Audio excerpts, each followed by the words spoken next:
네, 여러분 안녕하십니까. 뉴스와이드 시작하겠습니다. 먼저 두 분과 함께요. 사건 사고 소식부터 살펴보겠습니다. 김유진 아나운서, 양지민 변호사 나오셨습니다. 어서 오십시오. 예. 안녕하세요. 코믹한 연기로 많은 사랑을 받았던 분이죠. 원로배우 남포동 씨가 별세했다는 소식이 있습니다. 작년 이맘때쯤 영상인데 영상을 좀 먼저 보도록 하겠습니다. 간 이식하고는 매일 먹는 게 13년 동안에 하루 3번 출연료를 매일 치료해야 된 거네. 간이 배밖에 안 나올래 안 나올 수 없었지. 이걸 지금 13년째 먹는 거 아니야. 약 먹는 것도 선생님 질리시겠어요. 길이지. 약이 길입니다. 투병 생활을 꽤 오래 한 걸로 알려졌는데 그 기간이 무려 14년입니까? 그렇습니다. 원로배우 남포동 씨는요, 2009년에 간암 말기 진단을 받고 동생의 간을 이식을 받았다. 이런 사실을 한 방송을 예. 통해서 공개를 하기도 했는데요. 이후 10년이 넘는 투병 생활을 이어오다가 어제 오전에 향년 81세의 나이로 별세했다는 소식입니다. 임종 직전까지 두 딸이 남포동 씨의 곁을 지킨 것으로 전해지고 있는데요. 예. 갑작스런 비보에 많은 이들이 애도를 표하고 있습니다. 예, 아프긴 했지만은 최근에 뭐 인터뷰 같은 거 보면 삶에 대한 의지라고 할까요? 애착이라고 할까? 90살까지 살겠다 이렇게도 말하기도 했었어요. 맞습니다. 그러니까 요즘 100세 시대인데 나도 정말 악착같이 90세까지 꼭 살겠다라는 이런 삶에 대한 좀 의지를 보여줬거든요. 예. 그런데 이제 그에 미치지 못하는 나이로 이렇게 생을 마감을 하게 되다 보니까 많은 사람들이 뭐 애도를 하고 있는 그런 상황이고요. 나는 절대 안 죽는다. 당차게 난 살아갈 거야. 라고 하셨던 모습이 좀 많이 떠오릅니다. 예, 남포동 씨가 배우 생활만 한 시간이 60년 가까이 된다고 하는데 또 영화나 드라마 같은 데서 주연보다는 감초 역할 조연으로 주목을 많이 받았었죠. 맞습니다. 남포동 씨가요, 1965년에 영화 나도 연애할 수 있다라는 작품으로 첫 데뷔를 했는데요. 이후에 고래사냥 그리고 겨울나군에 투캅스 등 뭐 이름만 들어도 굉장히 유명한 작품들에 예. 출연했습니다. 특히 남포동 씨를 대중에 알린 작품은 고래사냥이란 작품이었는데요. 예. 여기서 굉장히 그게 긴장감과 활력을 더하는 감초 연기를 잘 해내면서 크게 인정을 받았습니다. 이후 투캅스에서는 코믹한 연기로 굉장히 큰 사랑을 받게 됐는데요. 이후 남포동 씨에게는 원조 감초 배우다, 신스틸러다 이런 수식어가 붙기도 했습니다. 예. 그리고 비교적 최근이죠. 2022년에 영화 감동주의보에서 주인공 할아버지 역할을 맡아서 오랜만에 대중의 모습을 드러내기도 했는데요. 이렇게 남포동 씨는 생전에 출연한 영화만 400여 편이 넘을 정도로 그래요? 60년간 꾸준히 활동을 해온 천상 배우라고 할 수 있습니다. 예.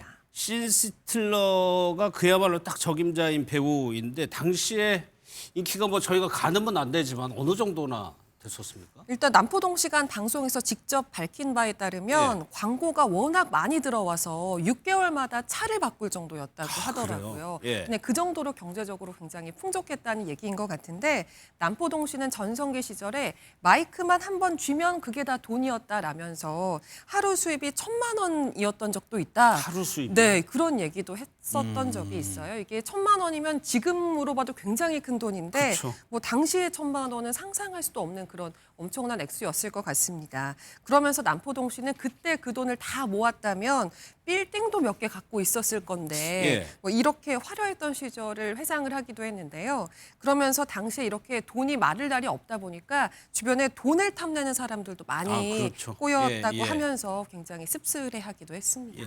앞서 코믹 배우라는 뭐 저희가 말씀을 전해드렸지만 개그맨도 웃길 정도의 연기력이었어요. 그렇죠. 그때 당시에 이제 1970년대부터 90년대까지 다양한 뭐 연기 생활을 했지만 그래도 뭐 개그 프로그램에도 참여를 하면서 개그맨을 웃기는 배우다라는 이제 수식어를 얻기도 했고요. 당시에 뭐 지금도 유명한 박미선 씨라든지 아니면 이봉원 씨와 함께 개그 프로그램에 출연을 했었고 뭐 유행어도 다수 생길 정도로 사실은 이제 개그맨이 본인의 유행어를 하나 갖기도 굉장히 힘들다라고 예. 하는데 배우면서 그것도 연기 생활을 활발하게 하면서 개그 프로그램에 출연을 해서 이렇게 유행어까지 가질 정도면 그 당시에 정말 인기와 많은 사람들이 찾는 그런 정도가 어느 정도인지 좀 느낌이 옵니다. 예, 하루에 1,000만 원을 벌 정도의 전성기를 맞았지만 또 말년에는 투병 생활을 하고 인생에 좀 굴곡이 좀 있었던 것 같아요. 그렇습니다. 남포동 씨는 2000년대 초반에 수십억 원의 사기를 당해서 전 재산을 잃게 됐는데요. 예. 이 일로 배우자와 이혼까지 하게 됐다고 합니다. 이후 연달아 사업에 실패하는 등 일도 잘 안 풀렸지만 2009년에는 앞서 말씀드린 대로 간암 말기 판정을 받고 건강도 크게 악화했는데요. 남포동 씨는 한 방송에서 이제 간 이식을 받고 항암, 방사선 치료 후유증 때문에 면역 상태가 떨어져서 숨쉬는 것도 힘든 상태다. 예. 이런 상태를 직접 밝히기도 했습니다. 또 이런 상황에서 당시 남포동 씨가 10년간 홀로 모텔에서 생활해 오고 있다. 이제 이런 예. 내용이 전해지면서 많은 이들이 안타까움을 표하기도 했습니다. 글쎄요, 뭐 집이 아니라 모텔에서 생활을 한 이유가 뭐 돈 때문이었을까요? 그건 아닌 것 같고요. 네. 일단은 이제 본인이 밝히기로는 내가 가겠다라고 하면 방을 내어줄 사람들은 주변에 많다. 그런데 어떻게 보면 모텔 생활이 편한 것도 있다라는 거예요. 예. 한 달에 40만 원 주고 또 모텔에서 생활하면 이것저것 또 갖춰져 있는 것도 많고 청소도 해주고 이런 부분이 좀 편했던 것 같고 그리고 무엇보다 이제 연기 생활을 하면서도 뭐 전국 각지를 돌아다니면서 촬영을 해야 됐다 보니까 이런 타지 생활 그리고 집이 아닌 곳에서 생활하는 것에 굉장히 좀 익숙하다라는 이제 설명을 했고요. 예. 굳이 돈 때문이 아니라 나는 그냥 여기에 익숙하고 좋아서 이렇게 모텔 생활을 10년 동안 한 것이다라고 밝히기도 했습니다. 예, 지난해 연에 의식이 없이 좀 발견되기도 했었어요, 남포동 씨. 맞습니다. 지난해 1월이었습니다. 남포동 씨가 한 주차장 안 차량에서 의식을 잃은 채 발견이 되면서 많은 이들에게 충격을 줬는데요. 당시 다행히 차 안에서 사람이 움직이지 않는다 이런 신고를 받고 구급대원들이 출동해서 남포동 씨를 구조할 수 있었습니다. 예. 남포동 씨는 이후 방송에 나와서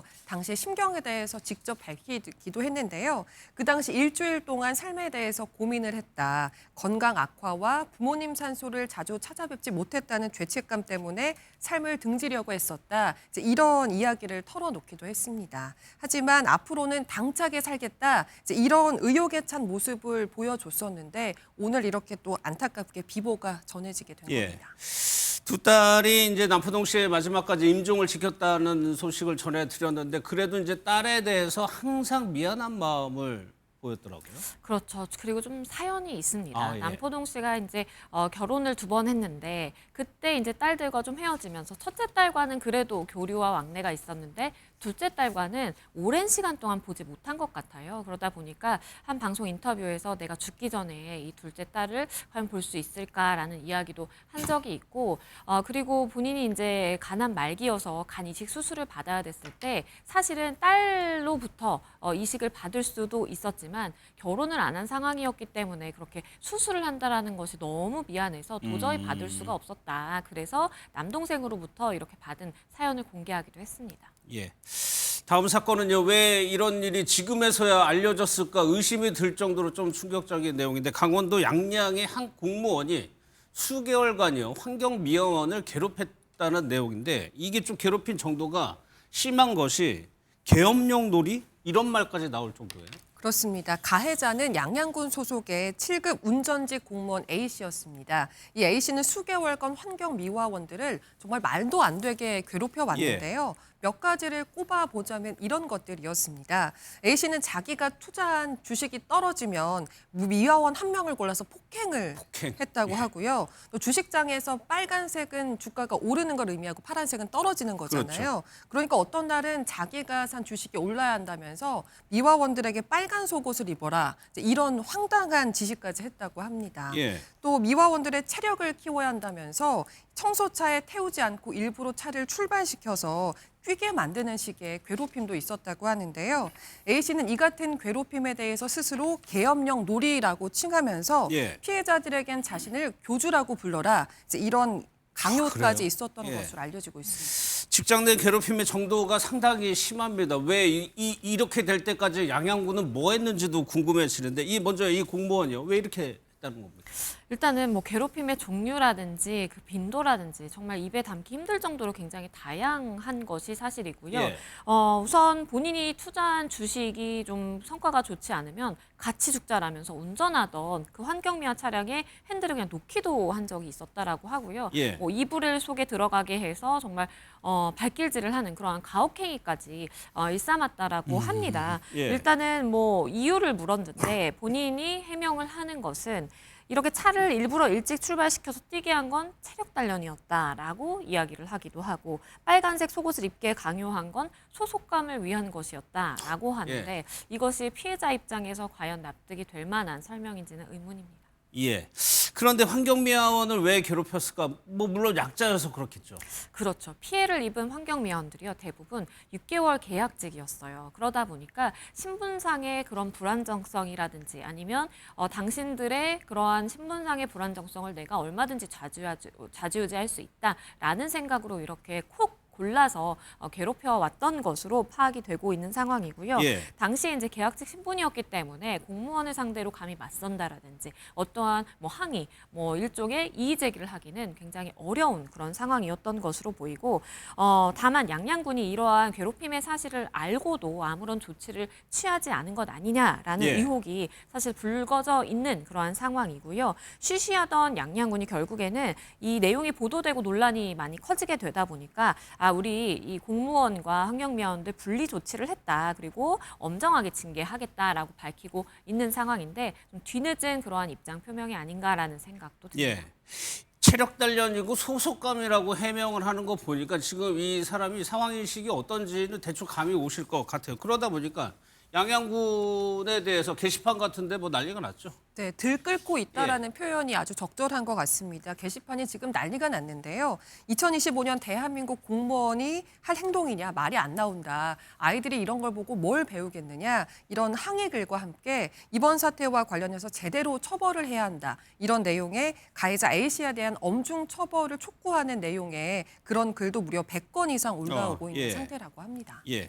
대통령실도 여기에 대해서 언급을 했습니다. 맞습니다. 어제 대통령실에서 이번 사안과 관련해서 엄정 대응을 지시를 했습니다. 지방공무원법 위반 또 폭행, 협박, 강요 등의 범죄 행위에 대한 감사, 조사 및 수사를 신속히 착수해라 이런 지시를 내린 건데요. 예. 이에 더해서 행정안전부는 오늘 상황 파악을 위해서 현장에 직원을 투입했다고 하고요. 경찰도 오늘 가해 공무원 A씨를 강요 등의 혐의로 입건해서 본격적인 수사에 착수했다고 예. 전해집니다. 그러니까 정부 내에서 할 수 있는 제재가 있을 때고 또 형사처벌도 가능한 건가요? 그렇습니다. 일단은 지금 뭐 강요 등의 혐의로 입건이 되어 있는 상황입니다. 강요의 경우에는 다른 사람으로 하여금 의무가 없는 일을 시키도록 이렇게 폭행 협박을 수단으로 해서 하는 경우를 이제 이야기를 하는 것이고요.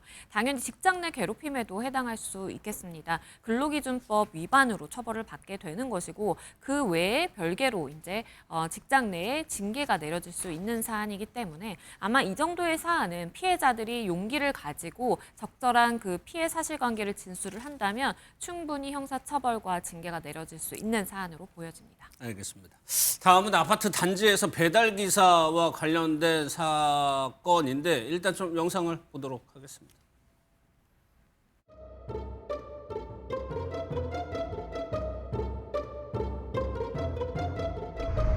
아저씨 나가는 문 좀 어떻게 해야 돼요? 좀, 예? 아직 못 열어줘요.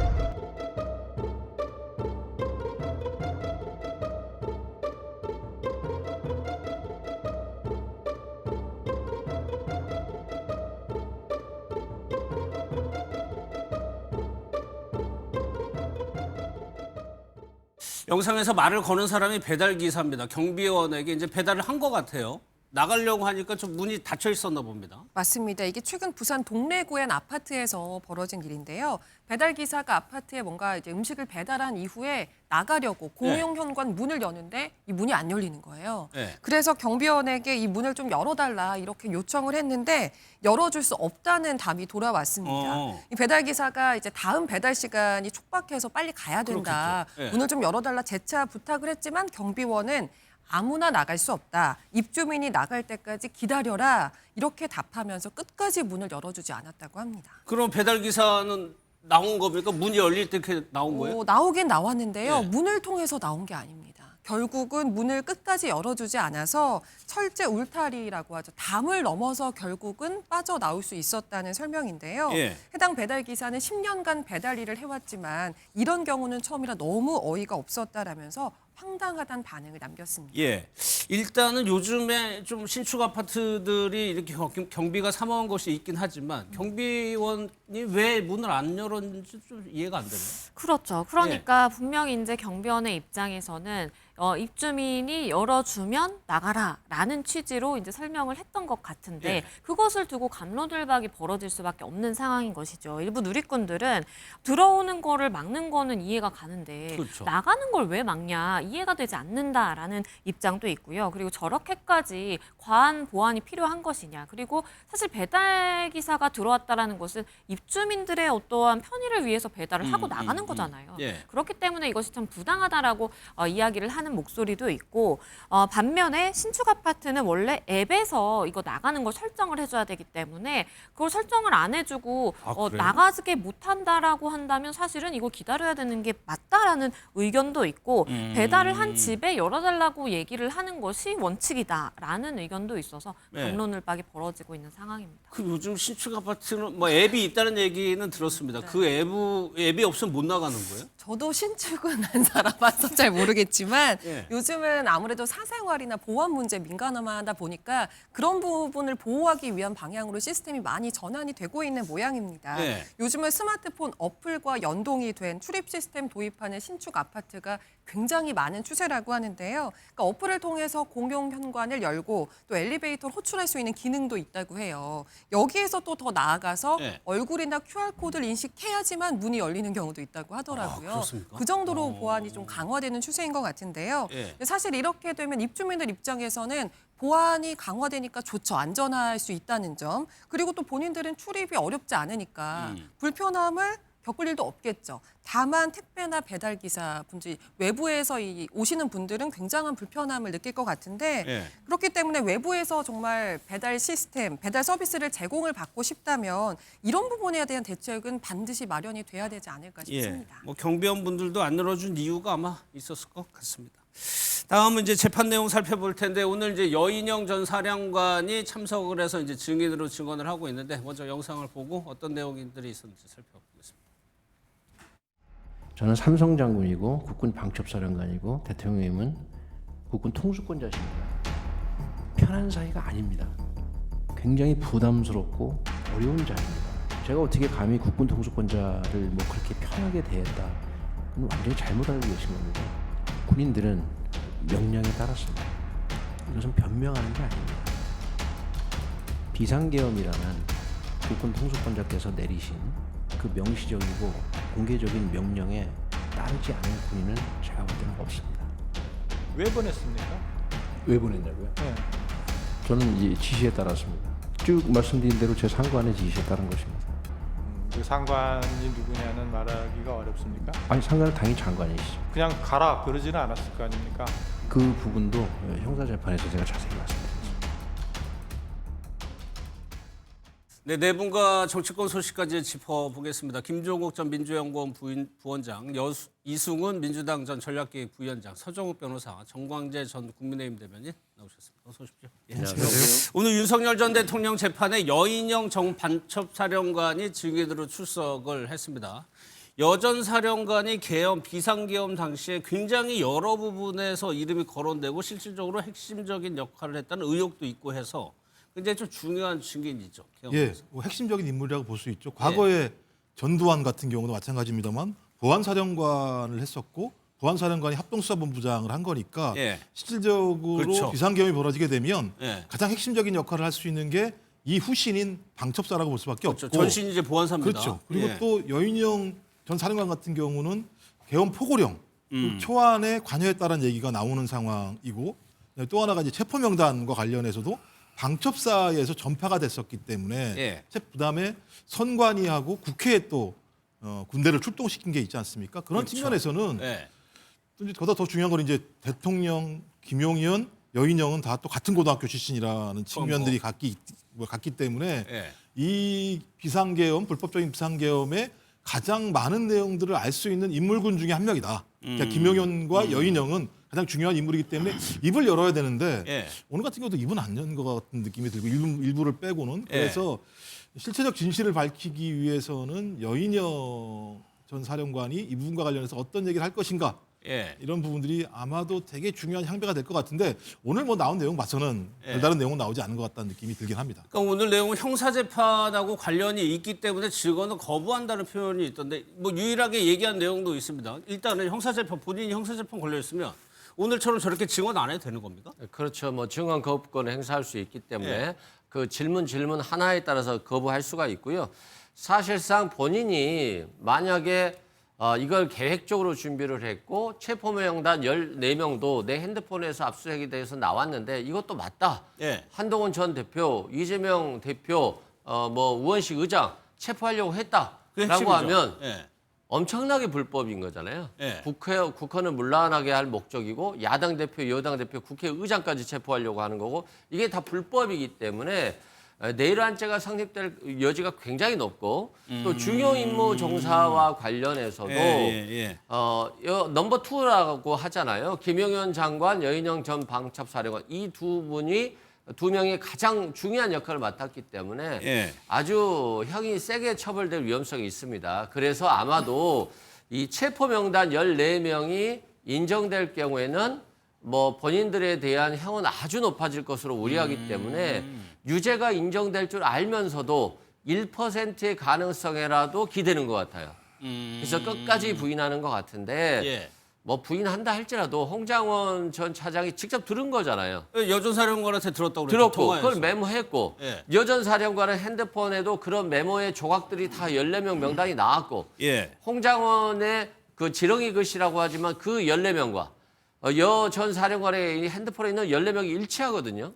그러면 이건 법원에서 신빙성을 인정할 수밖에 없기 때문에 뭐 아무리 어쩔 수 없이 부인하고 싶지만 결과는 법원에서 인정될 것으로 보여집니다. 그래서 그 14명의 메모 휴대폰에 여전 사령관 휴대폰에 있는 메모에 대해서 특검이 질문을 하니까 뭐라고 얘기를 했냐면 조각난 메모를 취합해가지고 멋대로 스토리라인을 만들었다. 이 부분 딱 이렇게 언급을 했습니다. 말씀하신 게 이수근 부위원장 말씀하신 것처럼 이거를 어떻게 판단받느냐에 따라서 내란죄, 뭐 중요 임무 종사자 형량 자체가 달라지기 때문에 이 부분에 대해서는 언급을 조심하는 것 같아요.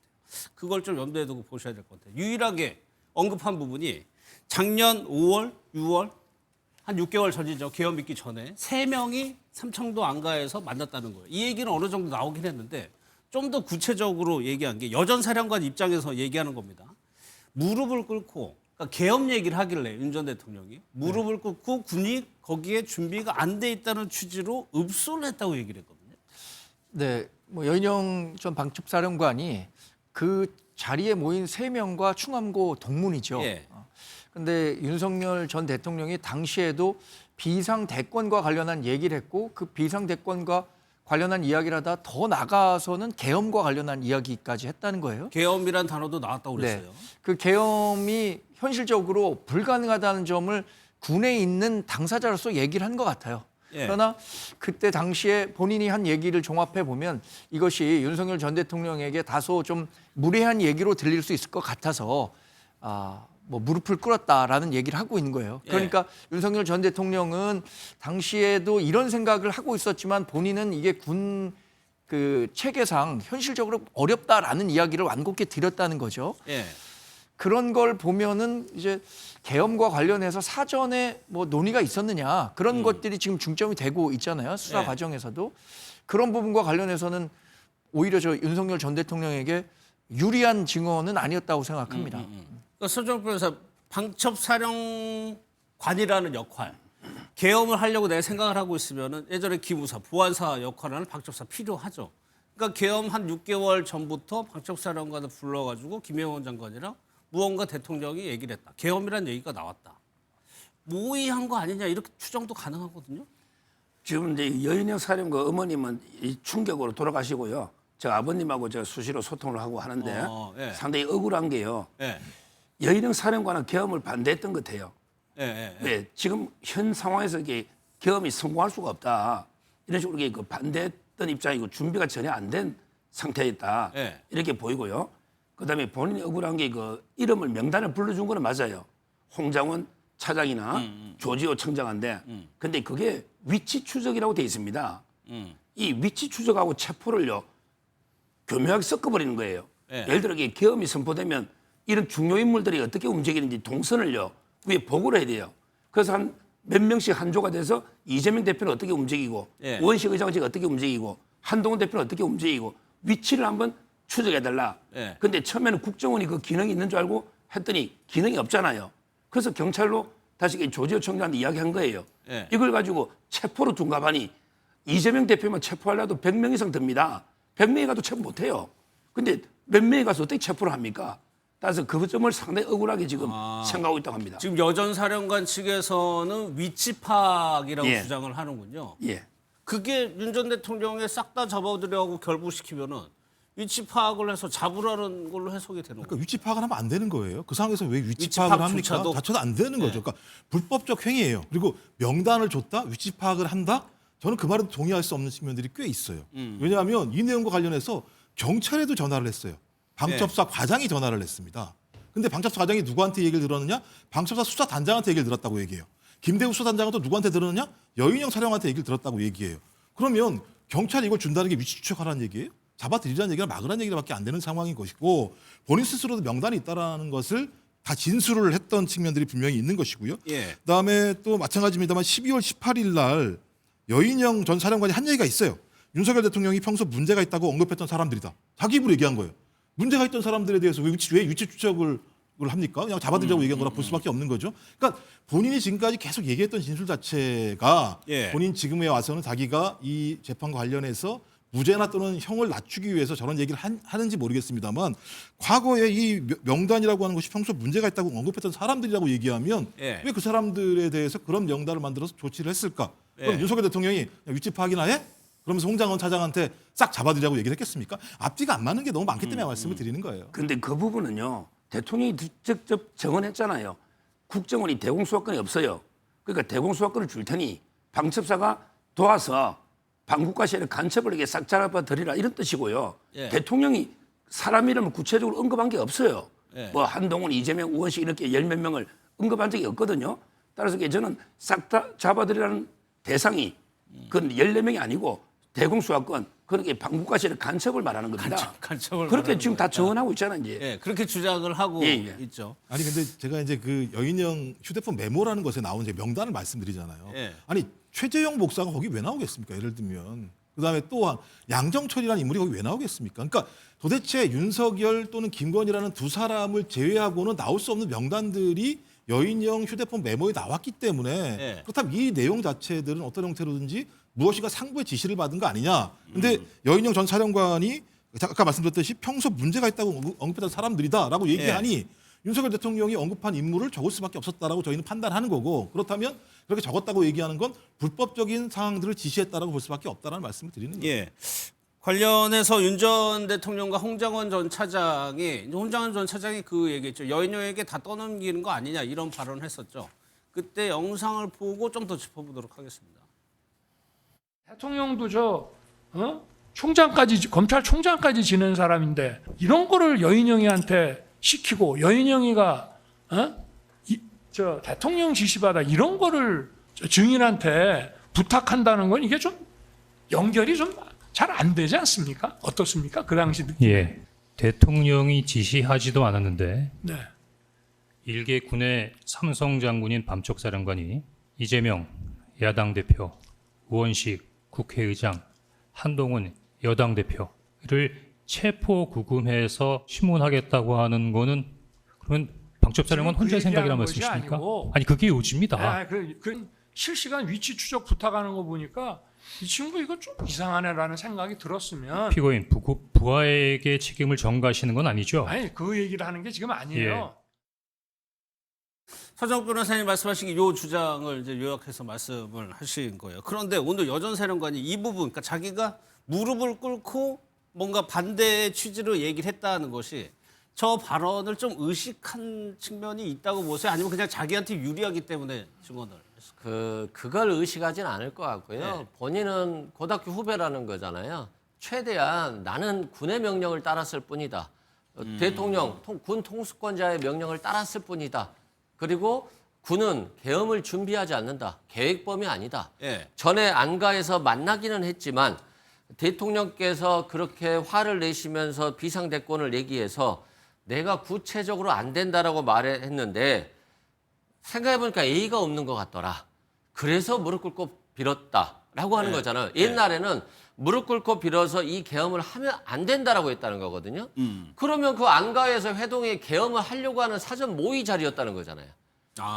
그러니까 뉘앙스를 살짝 바꾼 겁니다. 내가 반대했다라고 하는 거하고. 네.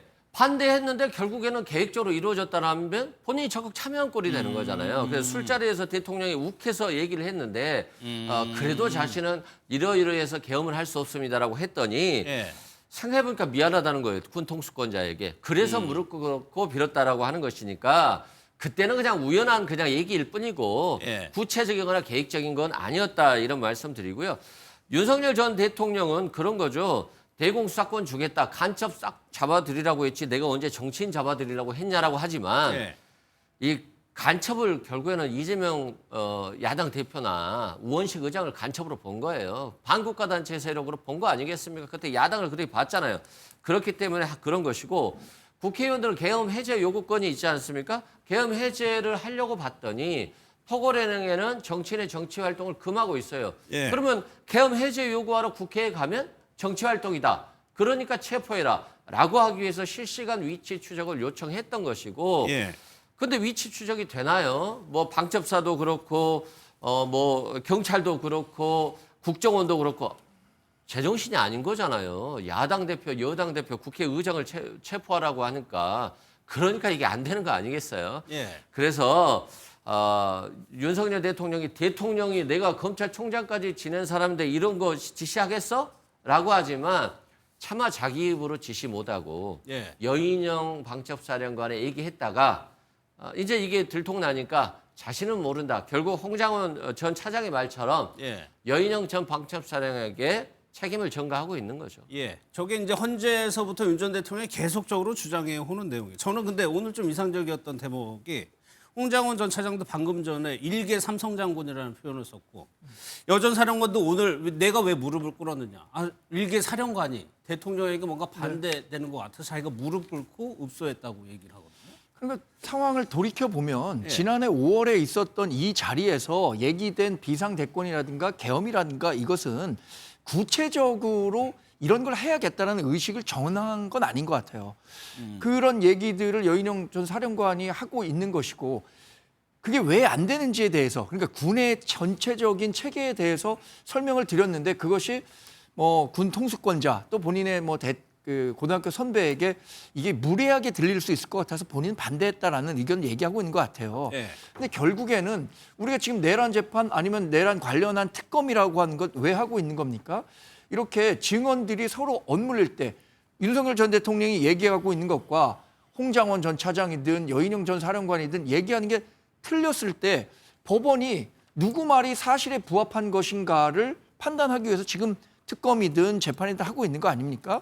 그래서 다른 정황 증거라든가 증거들을 종합해서 법원이 판단할 일이지 지금 누가 하는 말이 옳다, 누가 하는 말은 완전히 예의의 관계에 맞물리기 때문에 본인에게 유리하게 이야기만 하고 있다. 이렇게 얘기하는 것은 저는 무의미하다고 봅니다. 일단은 5월에서 6월 전에 비상대권, 계엄이라는 표현이 등장을 했다. 그게 안가회동에서 김용현 전 장관, 윤 전 대통령, 이제 여전 사령관. 그래서 그 단어가 등장을 했다. 그러면 서 변호사님, 여전 사령관 입장에서는 나는 이렇게 반대도 하고 그런데 어쩔 수 없이 내 군인이다 보니까 통수권자의 명령에 따라서 움직였다. 이렇게 하는 게 여전 사령관 입장에서는 형량이 가장 낮습니까? 죄질이? 아무래도 이게 뭐 형량은 좀 줄어들겠는데 그게 팩트 같아요. 왜냐하면 이게 여인영 사령관은 평생 군인입니다. 그러니까 이제 군의 실상을 잘 알아요. 근데 대통령은 군에 있은 건 아니잖아요. 계엄이 되면 이게 뭐 어떤 상황이 되고 동원할 군이 없어요. 그게 유지가 안 돼요, 계엄이. 이걸 이제 직언을 했던 거다. 이렇게 저는 보고 있고요. 근데 문제는 대통령을요. 자꾸 부하한테 책임 떠넘기는 졸장부를 만들려는 이게 저는 잘못됐다 봐요. 대통령은 진실만 밝히고 있어요. 예를 들어 한덕수 총리가 계엄에 대해서 반대를 했다. 이거는 책임을 오히려 계엄은 내가 했다. 오히려 국무위원들을 반대했다. 이건 부하한테 떠넘기는 게 아니고 내가 책임지겠다. 이런 자세거든요. 근데 여인영 사령관은 안 한 걸 갖다가 대통령이 아무리 안 한 걸 떠안을 수는 없잖아요. 솔직히 한 번도 누구누구를 체포해라고 한 적이 없어요. 홍장원한테. 근데 홍장원 이분이 여인영한테 명단을 받고 갑자기 체포 구금이 나오니 대통령으로서 너무나 이게 황당한 일이잖아요. 따라서 아닌 걸 아니라고 밝히는 걸 여인영한테 책임을 떠넘긴다. 그럼 윤석열 졸장부다. 이런 프레임으로 가면 안 돼요. 아닌 걸 아니라는 걸로 얘기하고 본인이 한 거는 내가 국무위원들을 반대했지만 내가 책임져 개헌했다고 정언했지 않습니까? 한덕수 재판에서. 그런데 5월 상황은 저렇다 치더라도 결과적으로 계엄이 됐을 때 방첩사 요원들이 갔죠. 선관위도 가고 국회도 결국 다 가요. 그렇죠. 실제로 한 거죠. 그리고 이 정황을 갖다가 지금 오늘 저것 때문에 5, 6월 달로 얘기하는데 실제적으로는 2022년 11월 달부터 그 비대위원들 있을 때 그 얘기했다라고 그 김정영 얘기 최고위 얘기를 그렇죠. 했었죠. 2023년도 10월 달에 여인영이 방첩사령관이 됩니다. 그럼 왜 2023년도에 박한수 육군참모총장이 됩니다. 이때가 중요하게 지금 내란을 일으켰던 핵심 인물들이 그 자리에 가게 되는 계기가 되고요. 2024년도 4월 달에 지금 오늘 또 나온 건 2024년도 5월, 6월 달 사이에 또 2024년 7월 달에 하와이에 가서 10월 달에 저는 이런 계속 지난한 과정들이 존재했다라는 거예요. 그러면 그때마다 갑자기 술 먹고 윤석열 전 대통령이 생각나서 그 얘기를 했겠습니까? 계속 뭘 준비했다라고 볼 수밖에 없는 측면들이 꽤 있다라는 말씀을 드리고 그다음에 또 하나는 아니 김영현 전 국방부 장관한테도 책임을 떠넘겼잖아요.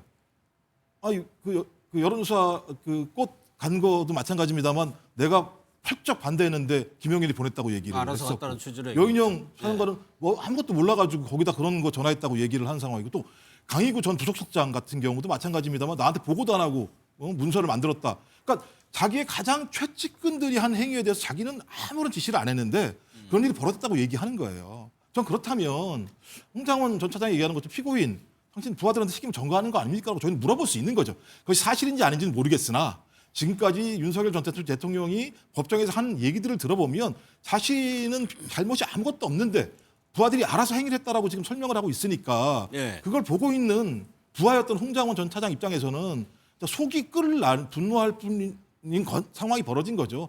전 그래서 저런 부분에 대한 명확한 진실을 말씀하신 것처럼 1심 또는 최종심에서 결정이 나겠습니다만 많은 국민들은 저 법정을 TV로 보면 누가 진실을 얘기하는지 알 수 있지 않을까요? 그러니까 오늘이 특검이 이제 신문을 하는 날이고 지금 변호인단이 신문을 또 해야 되는 거죠. 그러면 대략적으로 어떤 구도로 어떤 전략을 가지고 나올지 대략적으로 예상이 되네요. 그렇죠. 다만 이게 지금 정치적으로는 반향을 일으킬 수 있어요. 대통령이 체포 지시도 안 했는데 홍장원 저 사람이 왜 대통령을 거짓말하지? 라고 하면서 지지자들을 모을 수는 있습니다만 홍장원 전 차장이 없는 말을 지어낼 수는 없잖아요. 그리고 지렁이 글씨지만 글씨로 썼고요. 옆에 보좌관에게 바로 그 얘기를 했고요. 또 지금 방첩사령관 핸드폰에도 그 14명의 체포 명단이 나왔고요. 또 방첩사령관의 밑에 부하 직원인 과장이 또 윗선의 지시를 받고 14명의 체포 명단을 그대로 들려줬어요. 그래서 그 14명의 체포 명단이 다 동일합니다. 그렇기 때문에 판사가 판결문 쓰기는 너무 쉬워요. 그래서 정치적으로 강성 지지자들을 선동할 수는 있고 또 언론에 이게 주요 집중을 받을 수는 있지만 그 고생 끝의 결론은 유죄다. 그래서 그렇게 변호사들은 고민하지 않는 부분이다라고 말씀드립니다. 아니, 지금 김용현 장관도 그래요. 떠넘겼다고 하는데요. 대통령이 계엄을 선포한 거는 내가 책임진다. 대통령이 맞아요. 그런데 일일이 지시 사소한까지 다 할 수 없잖아요. 그래서 이제 민주당 산하 민간 시설에 간 거는 김용현 장관이 한 거니까 대통령이 팩트를 밝히는데 이걸 자꾸 떠넘긴다고 하니 그럼 대통령이 안 한 걸 떠안아야 됩니까?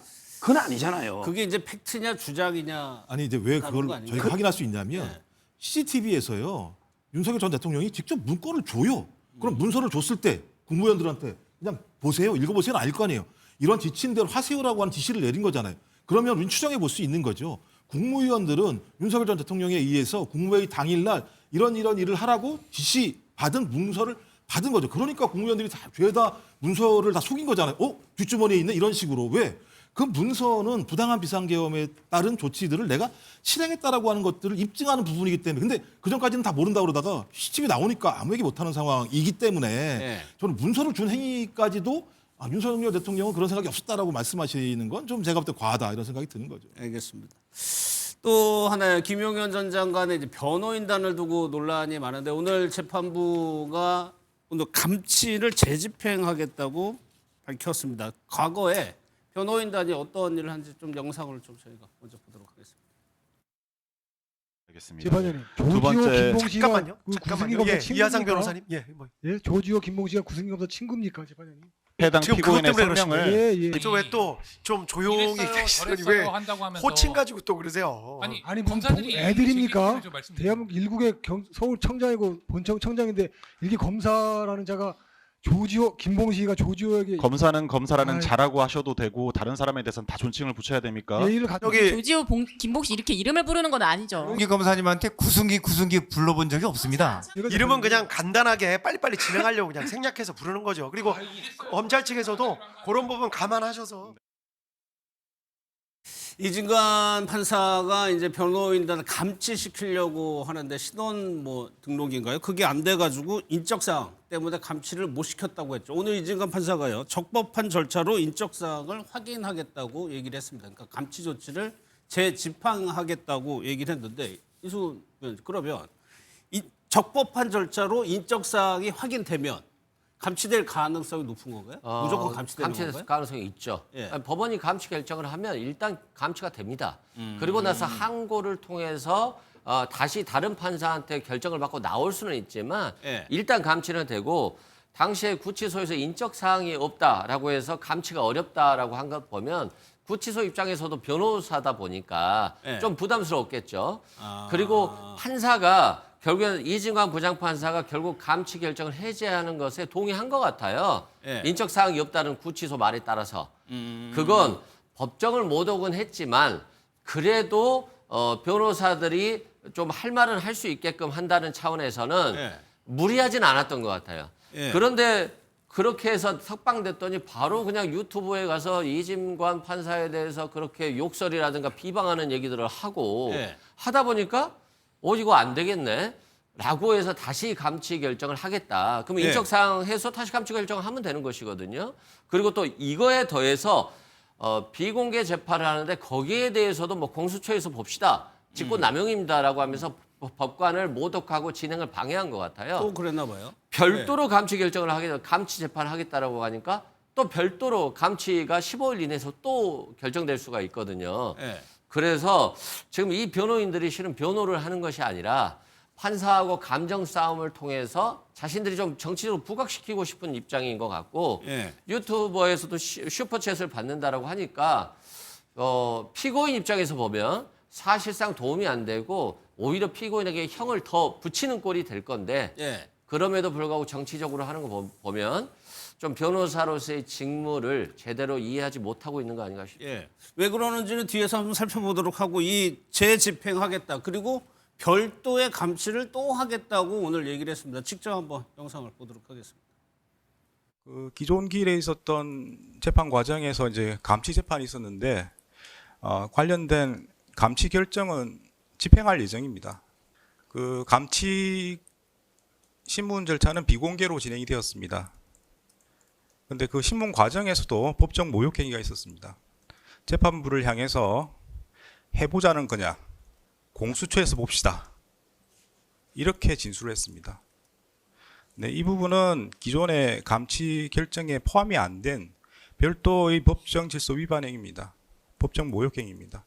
이에 대해서는 별도로 감치 재판이 진행될 예정임을 말씀을 드립니다. 비공개 재판에서도 재판부를 향해서 이거 해보자는 거냐, 공수처에서 보자냐는 식의 발언을 했다는 겁니다. 그 발언에 대해서 또 법정 모욕이기 때문에 다시 한번 또 한 번 감치 집행을 하겠다는 오늘 재판부의 설명인데 저 먼저 서정훈 변호사님 좀 궁금해요. 네. 이런 변호사들의 뭐라 그럴까 행동, 말 개인적으로 어떻게 생각하세요? 제가 보기에 이분이 김용현 장관이 정의로 나왔는데요. 네. 신뢰 동석인으로 이제 옆에서 좀 도와주겠다 했더니 네. 그 판사가 그런 게 피해자만 되는데 김용현은 피해자가 아니지 않냐. 네. 그래서 이게 불허한 거예요. 그래서 저는 좀 이게 바른 기회를 조금 주고 불허합니다. 이렇게 해가지고 그냥 나가게 했으면 되는데 그 말을 한 몇십 초 하는데 계속 끊잖아요. 끊으면서 감치합니다. 그러고 나중에 고발한다.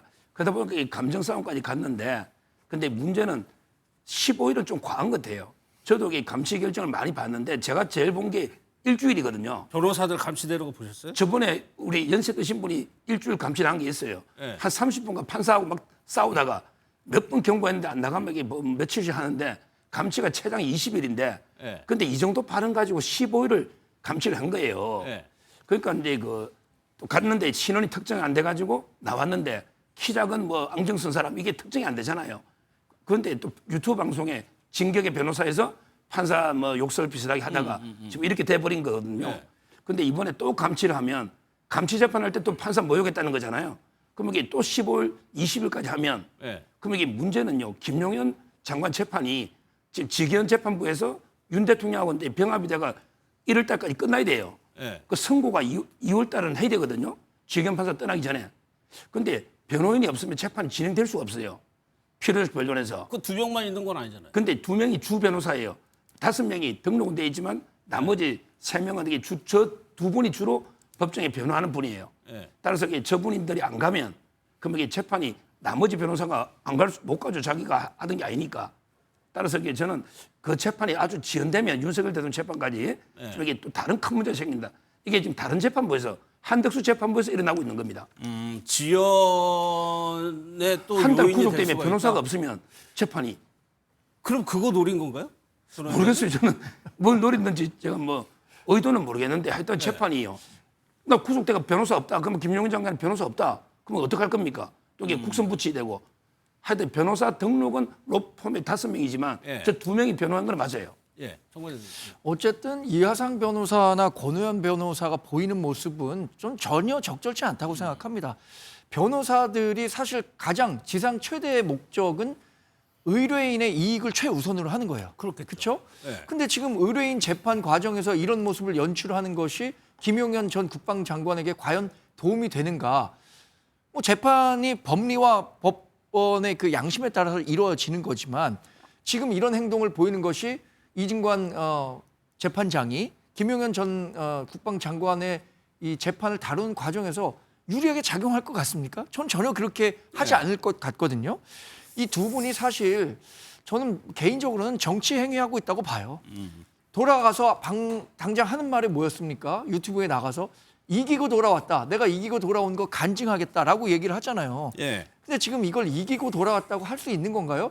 또 다른 감치 재판 받아갖고 이번에 감치 재판 이루어지면 적어도 그게 15일이 될지는 모르겠습니다만 감치 불가피한 결론에 가는 거 아니에요? 그래서 이 두 분들이 지금 하고 있는 것이 과연 김용현 전 국방장관에 도움이 되는가? 그런 측면에서 본다면 변호사로서는 빵점짜리 변호사 아닌가요? 아니 서 변호사님도 뭐 재판 경험 많으시니까 이렇게 안 하시잖아요. 아무리 그래도.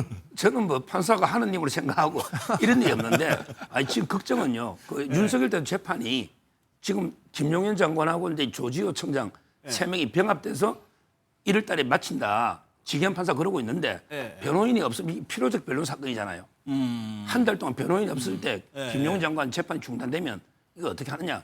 이 문제를 제기하는 건 아마 제가 처음 했을 겁니다. 근데 이승훈 변호사 이렇게 개별 재판부가 조치를 취하는 거 말고 법원 자체에서 더 큰 법원 입장에서 보기에도 판사들이 보기에 이게 부적절하다면 법원 자체에서 징계를 한다거나 조치를 취할 수 있는 방법은 없나요? 원래는 법원에서 굉장히 세게 얘기를 하죠. 특히 대법원에 대해서도 이런 부분에 대해서는 엄중 경고한다라고 하는 메시지들이 나올 수 있거든요.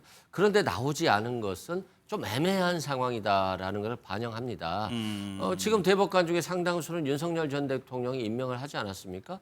그렇기 때문에 이재명 야당 대표에 대해서 마치 공직선거법에 대해서 선고를 빨리 해서 후보자 자격을 박탈하려고 하는 시도가 있었던 것을 우리 국민이 의식할 것처럼 그런 어려운 부분들이 있었잖아요. 그렇기 때문에 의도적으로 이런 김용현 전 장관의 변호인들의 행태에 대해서 조금 묵시적으로 그냥 가만히 있는 거 아닌가라고 하는 비판까지 있고요. 실제 이제 변호사들이니까 법을 잘 알 건데 신뢰관계 동석은 피해자일 경우에 법에 적용되는 것입니다. 피해자가 심신미약자거나 장애인이거나 또는 불안에 떨어서 부득이하게 필요할 경우에 사용하는 것인데 지금 이 김영현 전 장관은 피해자가 아니에요. 그냥 증인으로 나온 사람이에요. 한덕수 재판에 증인으로 나왔는데 신뢰관계 동석을 주장하면서 판사하고 싸운다? 이거 자체가 지금 있을 수 없는 일인데 자꾸 이렇게 싸움을 걸어서 아마 이진관 부장판사가 재판을 신속하게 하는 것을 조금 제지하려고 하는 것 같고 아까 앵커께서 말씀하셨듯이 1월 18일이면 윤석열 대통령이 지금 나와야 되는 상황이에요. 재판이 지연되면 윤석열 전 대통령 입장에서 좋은 거고요. 물론 특검에서 추가 기소해서 영장을 청구하면 법원이 발부할 수도 있지만 예측할 수는 없어요. 또다시 영장을 청구하는 것에 대해서는 그런 측면에서 지금 그런 것까지도 의도하면서 움직이고 있을 수 있다. 그래서 이진관 판사에 대한 어떤 공격을 통해서 재판을 지연시키려고 하는 전략, 그리고 이진관 판사에게 굉장히 부담을 주는 전략을 지금 진행하고 있는 것이 아닌가 이런 우려도 있습니다. 또 하나 이제 언론에서 지목하는 부분이 그 유튜브에서 수익 부분도 지적을 하고 있습니다. 영상을 좀 다시 한번 보도록 하겠습니다. 우리 팀에 대적하는 놈들은 무조건 죽습니다. 이제 이진관이 놈 죽었어 이거. 여러분들 이진관이가 벌벌벌 떠는 걸 보셨어야 돼요. 걔 약한 놈입니다. 그거 진관이 그거 전문 용어로 뭣도 아닌데 엄청 위세를 떨더라고요. 근데 벌벌벌 떨었습니다. 감치 재판하고 할 때는 딱 문 걸어 잠그고 하더라고요. 그래서 그 좀 아쉽습니다. 그러면 이 변호인들은 도대체 왜 그러는 것이죠? 서정 변호사님이 그나마 저희보다 잘 알 테니까 왜 그러는 거예요? 본인들은 이제 그 재판 진행이 좀 불공정하다고 생각하는 것 같아요. 제가 의도는 들어보면 뭐냐면 이제 그 한덕수 총리가요 내란 우두머리 방조 또는 내란 중요 임무 종사자 중에 획일적으로 되어 있습니다. 공장이 변경돼 가지고. 근데 내란 우두머리 방조라는 거는 저도 듣도 보도 못하는데 내란이라는 게 내란 우두머리가 있고 중요 임무 종사자가 있고 부하 수행자가 있잖아요. 근데 한덕수 총리부터 선고하겠다는 거예요. 종결하는 거예요. 오늘 피고인심 종결하면 1월 20일이나 28일에 선고하겠다. 근데 윤 대통령은 선고가 안 돼요. 근데 이게 웃기잖아요. 그럼 이게 내란을 전제하고 윤 대통령이 계엄이 내란이라 전제하고 한덕수 총리가 방조했냐 안 했냐 이것만 판단하겠다는 거예요.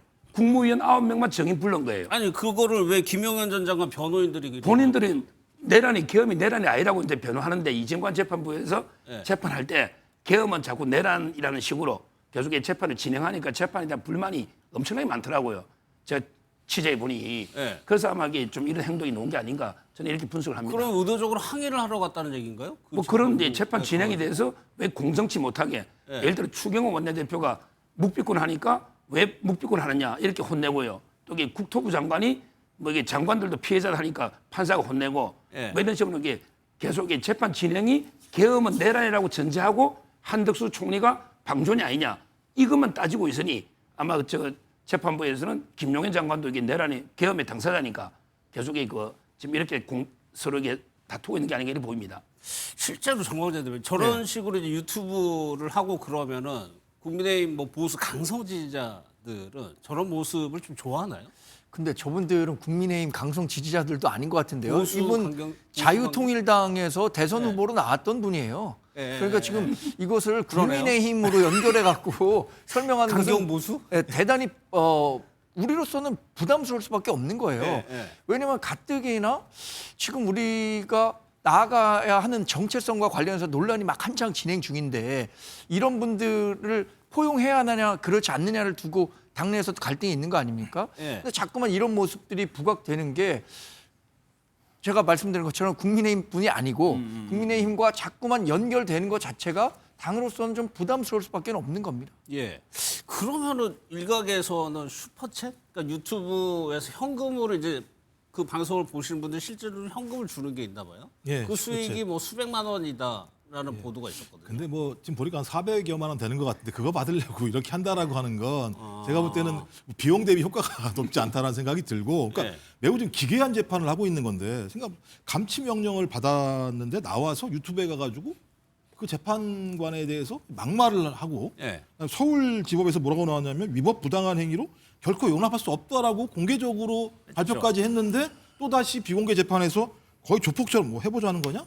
뭐 공수처에서 보자? 이런 얘기를 한다라고 하는 건 어떤 형태로든지 아까 계속 말씀하셨던 것처럼 소위 자기 자신, 그러니까 자기가 변호해야 될 사람들을 변호하는 것이 아니라 오히려 더 형량을 가중시키는 행위를 하는 것일 수밖에 없는 것이고, 또 그렇다면 김영현 전 국방부 장관이 이걸 용인한 이유가 뭘까?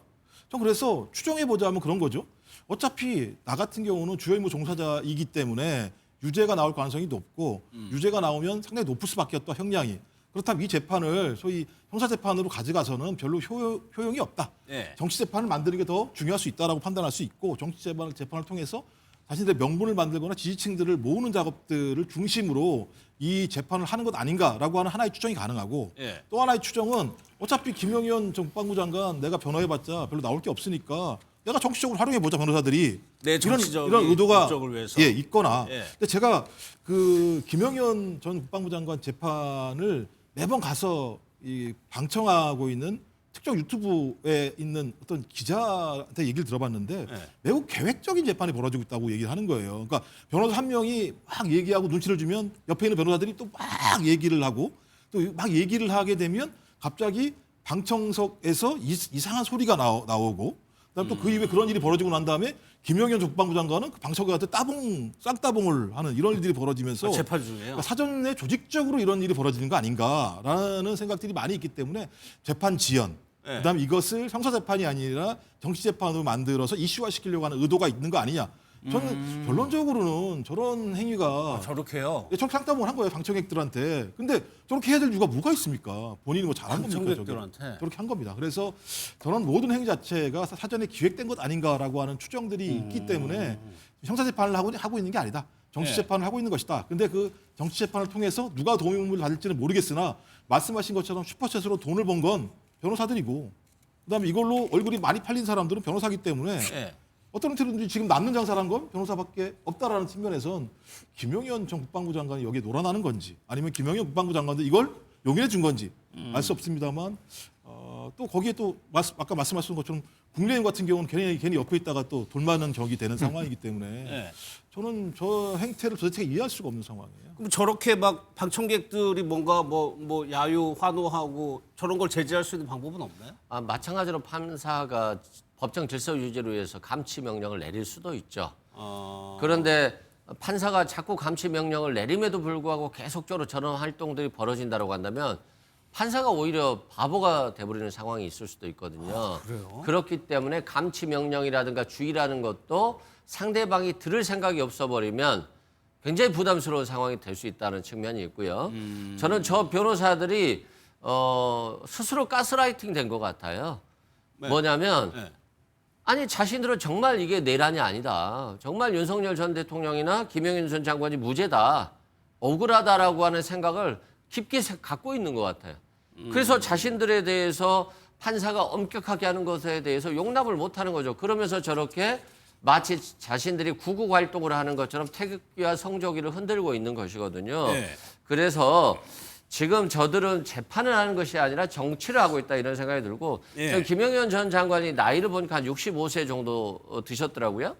근데 지금 중요 임무 종사자고 넘버 원이거든요. 이 범죄에 있어서 윤석열 전 대통령을 빼고는. 예. 그럼 한 20년 이상 형을 받으면 85세인데 어차피 자신이 잘 변호한다 하더라도 형은 셀 거니까 예. 차라리 특사에 의존하거나 자신 소신을 그냥 그대로 가겠다라고 하는 것 같고 슈퍼챗뿐만 아니라 교도소에 영치금도 많이 들어온다고 해요. 이 부정선거를 얘기하고 지금 자신들은 잘못한 게 없다라고 하는 것에 대해서 그래서 여러모로 저분들이 잘못을 인정하지 못한 채 좀 즐기고 있는 게 아닌가. 법정을 그냥 좀 교도소에서 답답한데 나와서 놀러 나온 것처럼 생각하는 것 같은데. 그러니까 김 전 장관 지금 표정을 보면 굉장히 밝아요. 아니, 법정에서 이 따봉이라는 얘기를 하는 사람은 없어요. 저도 처음 보는 거고요. 지금 오늘 네. TV 화면에서 처음 보는 겁니다. 그만큼 저분들은 좀 지금 정상적인 생각을 못 하고 있는 것 같아요. 근데 최근에 약간 변화는 있습니다. 최근 재판에서는 네.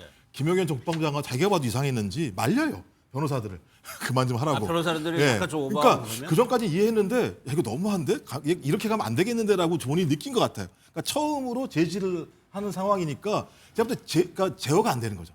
변호사들 같은 경우도 김영현 전 국방부 장관이 제어할 수 없는 상황으로 자기 정치 아니면 자기 재판을 하고 있다라는 생각이 드는 거죠. 저런 그럼 거죠. 서정훈 변호사님, 요 분은 무슨 뭐 경선인가 어디 나왔었다고 예, 그 대통령 경선에 구주와 변호사가 이제 대선 후보가 되고 떨어진 거죠.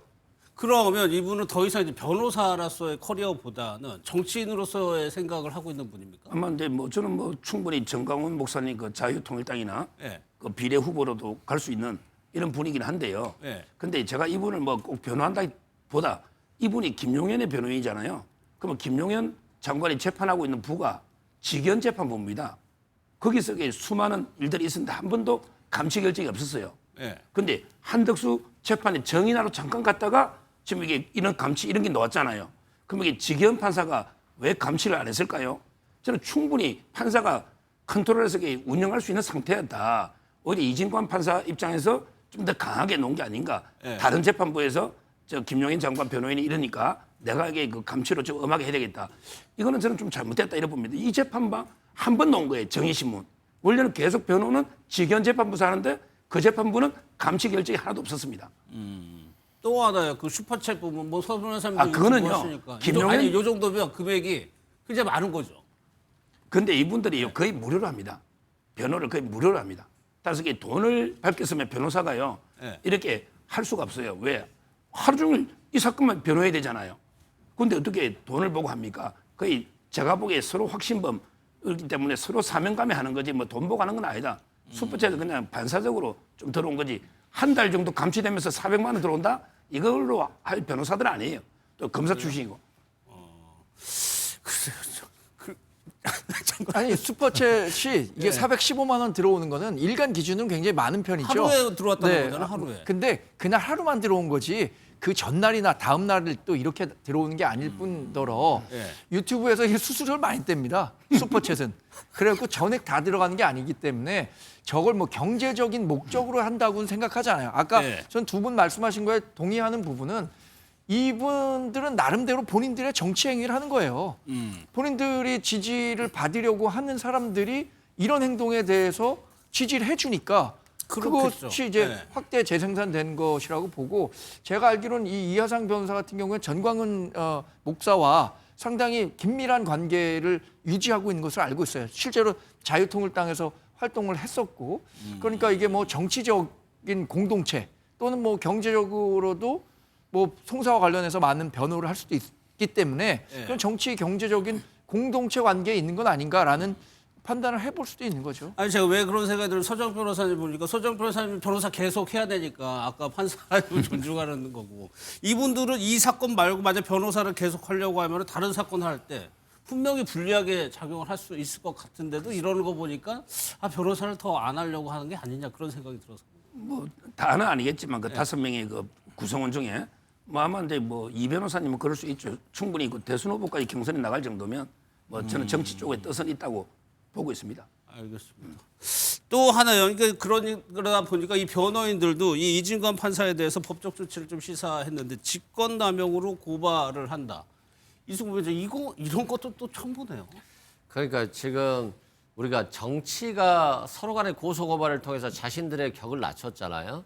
근데 이제 변호사들까지 판사를 고발하면서 이렇게 한다라고 하는 것 자체가 저는 정치가 이 김용현 전 장관 재판에도 개입됐다라고 말씀드리고 이게 직권남용이 되겠습니까?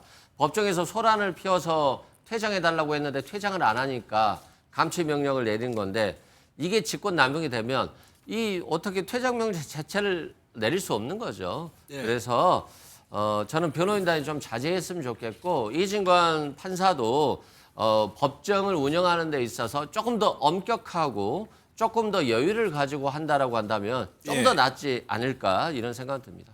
글쎄 그렇다 하더라도 이게 재판부 입장에서는 이게 또 심리적으로 또 부담으로 작용하진 않을지 그런 생각도 드는데. 그러니까 예를 들면 그런 의도성들을 가지고 있다고 생각을 합니다만 그렇다고 하더라도 법원이 재판하는 과정에서 뭐 법원 행정법인가에 보면은 감치에 딱 해당되는 내용들이에요. 실제로 법정에서 소란을 피운 행위이고 이게 저 법정에서 저럴지 모르겠습니다만 과거에 김용현 정방부 장관 공개 안 한 재판들을 간 사람들 얘기 들어보면 가관이라는 거예요. 뭐 재판 중간에 뭐 사랑합니다 막 이렇게 얘기하고 그러니까 김용현 전 국방부 장관한테 그다음에 또 중간에 끝나고 나니까 막 얘기를 하고 난 다음에 다시 이제 휴정을 하고 돌아온 다음에 조용히 앞으로 해야 됩니다라고 얘기했더니 왜 휴정한 다음에 얘기한 거 가지고 그렇게 예를 들면 방청객들한테 뭐라고 합니까? 라는 식의 예를 들면 또 말싸움을 해요. 변호사가 그 재판장한테.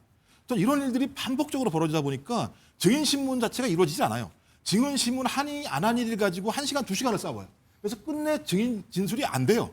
그러니까 계속 딜레이 되는 거예요. 그러면 저런 방식으로 간다면 변호사들이 마음만 먹으면 재판은 계속 지연될 수 있겠구나. 재판이 지연되면 지연될수록 어떤 거냐? 특검의 시간은 빨리 지나갈 수밖에 없는 거 아니냐.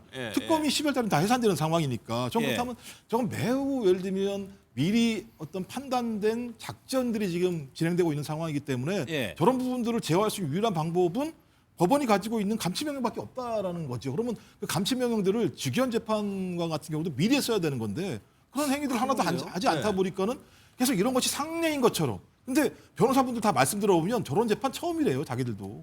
그러면 저런 재판이 벌어지지 않게 하는 어떤 그 주체는 누굽니까? 재판장 아니겠습니까?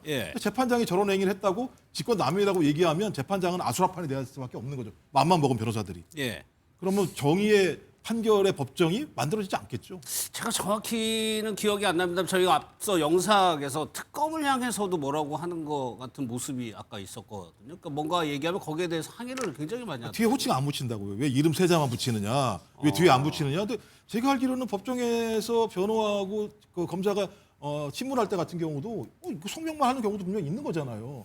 근데 그거 가지고 문제 제기한다는 건 뭐냐면 말꼬투리를 잡아서 진술할 증인들의 진술을 갖다 가로막거나 예를 들면 판 자체를 갖다 혼란스럽게 만들려고 하는 의도들이 다분하기 때문에 저건 충분히 고려해서 나온 거다. 그냥 감정적인 접근이라면 일회성으로 끝나는 거 아니겠어요? 내가 지금 기분 나빴어.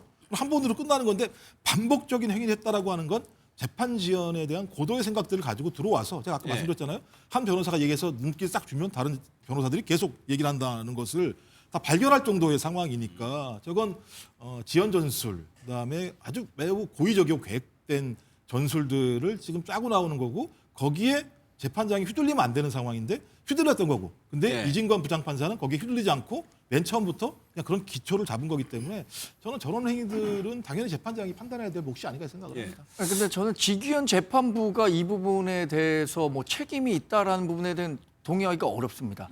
왜냐하면 법정 소란 행위는 지금 이진관 재판부에서 본인이 신뢰관계 동석이 허용되지 않은 상태에서 얘기를 했기 때문에 이에 대한 감치를 한 것이지 직위원 재판부에서 이분들이 그 김용현 전 장관에 대한 변호인으로 동석한 과정에서 감치라는 게 굉장히 이례적인 일이에요. 법정에서 자주 있는 게 아닌데 이걸 직위원 재판부가 운영하는 과정에서 잘못했기 때문에 그 선례가 돼서 이렇게 계속 일종의 방종을 하고 있는 거 아니냐? 이건 직위원 재판부에 대해서 일종의 흠집내기 성격이 있는 것 같아서 저는 그 부분은 좀 동의하기가 어렵습니다. 이게 선례로 말씀드린 건 아니고요. 그 재판이 공개되기 전에 그 재판을 들어가신 분들 얘기에 의하면 그 재판도 유사했다는 말씀들을 하시는 거예요. 그 상황은. 근데 거기에 대해서 통제를 하지 않으니까 그 문제가 있는 거 아니냐라고 하는 어떤 그것을 방청했던 분들의 말씀에 대해서 제가 반영해서 말씀드린 겁니다. 서 변호사님 나오셨으니까 하나만 제가 여쭤보고 다음 내용으로 넘어갈게요. 저것이 저런 모습, 변호인단의 저런 모습이 일반적인 국민들이 보기에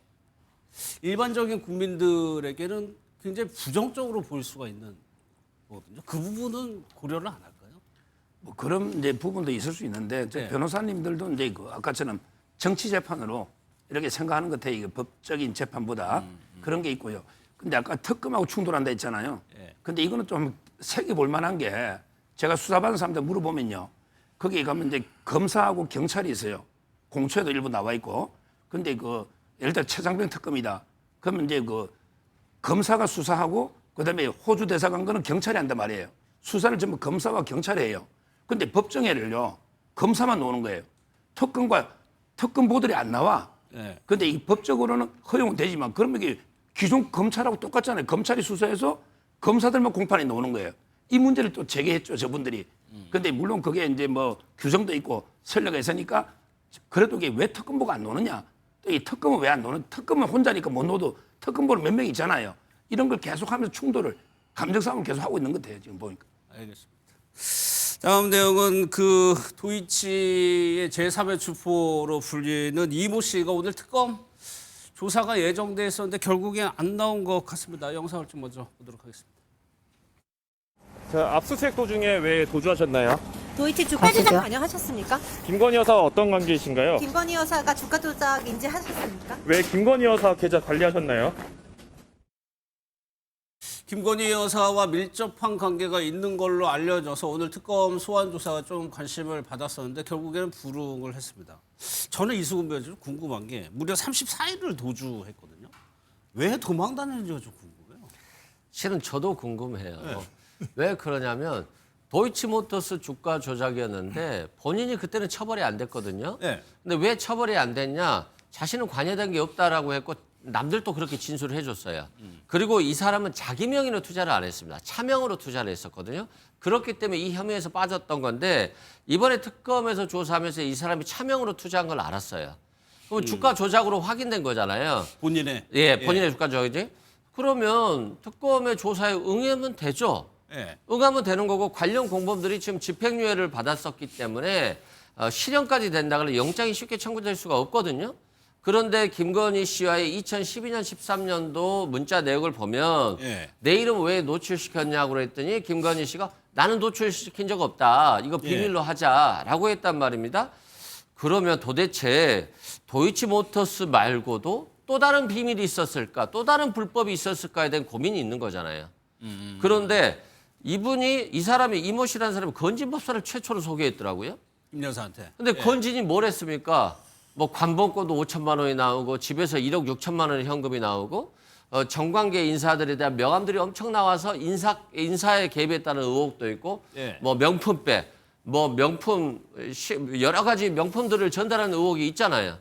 그렇기 때문에 굉장히 범죄의 온상이 된 건데 이 사람을 소개한 사람이 이모 씨예요.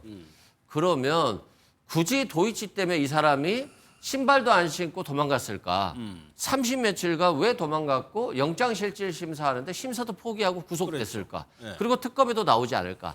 이 사람은 특검의 기간이 12월이면 끝나기 때문에 말을 안 하는 전략으로 해서 자신의 범죄 혐의를 최소화시킬 것 같아요. 그리고 김건희 씨에 대한 얘기도 하지 않고 수사에 협조를 하지 않아야지 더 확대가 안 되고 결국 특검은 12월이면 끝나는 것이기 때문에 아마 그 전략을 쓰는 것 같고 제가 봤을 때 뭔가 큰 범죄가 있다라고 생각됩니다. 일단 뭐 이거는 이수근 변호사의 추정인 거죠. 그러면 정광재 대변인이 보기에 본인의 혐의와 관련돼서 지금 고민스러운 거냐? 아니면은 김 여사하고 뭔가 관련성이 본인이 그걸 스스로 느껴가지고 지금 버티는 거냐? 사실 이 이모 씨는요. 도주만 안 했다라면 구속영장 발부가 됐을 것 같지는 않아요. 왜냐하면 도이치모터스 주가 조작에 차명으로 관여했다는 거잖아요. 그런데 도이치모터스 주가 조작 주범도 집행유예형을 받았습니다. 당시 불구속 상태로 재판이 진행됐거든요.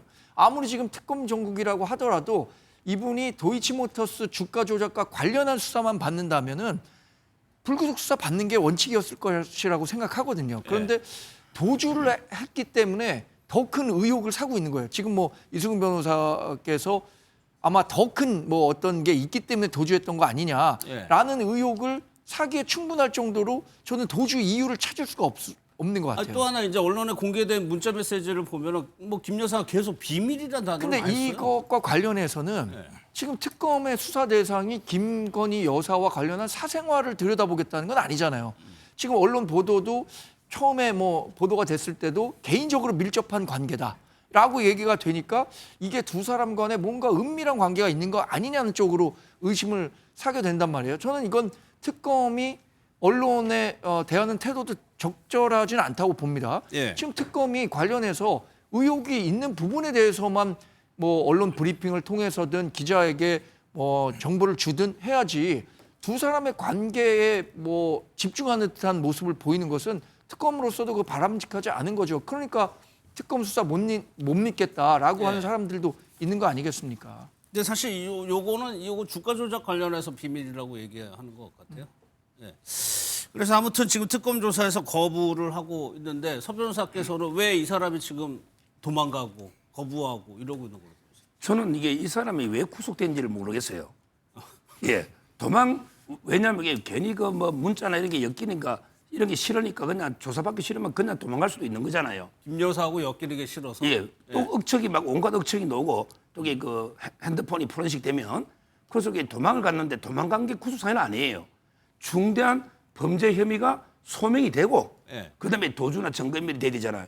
근데 이분이 중대한 범죄 혐의가 소명된 게 없어요. 뭐 예를 들어 차명으로 쓰는 거야 금융실명법 위반이지 이분이 뭐 서로 주가 조작을 했다 이런 증거가 제가 보기에는 없거든요. 근데 하여튼 도망가다 보니까 지금 뭐 워낙에 광풍이니까 영장은 발부됐는데 앞으로 이거 재판을 해봐야 되겠지만 수사나 아마 끝내 안 할 것 같고요. 이거는 김건희 여사 변호인 측에서는 자꾸 언론이 뭔가 밀접 어쩌고 하면서 이게 좀 약간 상상을 자극하는 쪽으로 계속 몰고 가는 게 상당히 아주 불만이 많더라고요. 김건희 여사 변호인 측에서는 그런 거는 언론이 좀 신중하게 접근해야 될 것 같습니다. 뭐 해병 특검에서는 기각된 적 많았었잖아요. 그렇죠. 10명 중에 9명 기각됐죠. 다음은 정광훈 목사가 이제 서부지법 이제 또 배우로 뭐 의심을 받고 있죠. 오늘 아예 기자회견을 열었습니다. 이제 또 언론사들이 갈 수밖에 없는데 어떤 얘기를 했는지 한번 들어보겠습니다. 나는 다시는 이런 일이 일어나지 않을 줄 알았는데 이재명 대통령이 하는 것을 보면 이거는 완전히요 정상이라고 볼 수가 없습니다. 기자회견을 마치도록 하겠습니다. 감사합니다. 기자 여러분들, 아니 질문사항이 있으시면 우리 너아라 TV에 방송국으로 오십시오. 방송실로 오시면 나하고 맞짱 토론합시다. 맞짱 토론. 저 상황이 뭐냐면 기자회견을 했는데 이제 기자들이 질문할 게 있을 거 아니에요. 이렇게 질문하고 손 들으니까 본인의 뭐가 있는 것 같습니다. 걸로 와가지고 나하고 토론하자고 끝났어요. 저 기자회견. 안 하겠다는 얘기밖에 안 되는 거죠. 저번에 나와가지고 한 40분인가 혼자 막 얘기를 했다는 거 아니겠습니까? 전 그래서 제가 볼 땐 지금 상황과 관련해서 본인이 이 내란 문제와 관련해서 관련이 없다라고 하는 부분들을 계속 강조하려고 나와서 본인의 얘기만 하는 거라는 생각이 들긴 하는데 근데 본인이 쏟아낸 얘기들이 너무 많이 있어요. 그러니까 그 당시에 쏟아낸 말이 너무나 많이 있기 때문에 예를 들면 1월 18일 날 서부폭동이 일어나기 바로 전날인데요. 우리는 서울구치소로 들어가서 강제라도 대통령을 구치소에서 모셔 나와야 되는 것입니다. 이렇게 얘기를 했어요. 근데 그리고 그 다음 날 1월 19일 날 새벽에 서울 서부지법 폭동이 일어나고 난 다음에 오전에도 뭐라 그러면 우리는 이미 국민저항권을 발동했습니다. 국민저항권은 헌법 위에 있습니다. 국민저항권이 시작됐기 때문에 우리는 윤 대통령도 구치소에서 데리고 나올 수 있습니다. 그러니까 18일 날 이 폭동이 일어나기 전에 내가 이 얘기를 했기 때문에 아무런 문제가 없다고 얘기했는데 그 다음 날도 그 얘기를 또 한 거예요. 따지고 보면. 아니 법원에 난입하는 거나 구치소에 난입하는 거나 뭐 다른 게 있습니까? 그럼 본인이 그 얘기를 한 거잖아요. 자기 입으로. 그랬으면 18일 날 본인 얘기는 그 전에 했으니까 아무런 문제가 없어. 나는 그러니까 죄가 없어라고 얘기했는데 아니 그러면 19일 날 와가지고 법원 교도소에서 들어가가지고 자기들이 무슨 프리패스 카드가 있는 게 아니잖아요. 그럼 어차피 난입해야 되는 거 아니겠어요? 난입해서 데리고 나오라고 얘기한 거면 둘 다 걸리는 거거든요. 전 저런 식으로 본인이 소위 이 문제와 아무런 관련이 없다라고 주장하고 또 여기에 이제 뒤에 얘기가 나올지 모르겠습니다만 신혜식 유튜버와 얘기를 하면서 이 문제가 내가 아니라 또 다른 세력이 있다라고 하는 것으로 말을 만들어서 자기를 빠져나가려고 하는 것 같은데 문제는 본인이 한 얘기가 다 정황 증거가 다 있다라는 거 하는 거기 때문에 본인은 벗어나려고 하겠죠. 근데 제가 볼 때는 저게 쉬울까? 쉽지 않다라고 생각이 들어요. 말씀하신 신혜식 씨도 오늘 경찰에 이제 소환돼서 조사를 받았습니다. 그 영상까지 마저 보도록 하겠습니다. 어마어마한 애국 시민이 지금 이 서부지방법원으로 모여들고 있습니다. 전광훈 목사님이 오늘 국민 저항권을 발동합니다. 국민 저항권을 발동하자.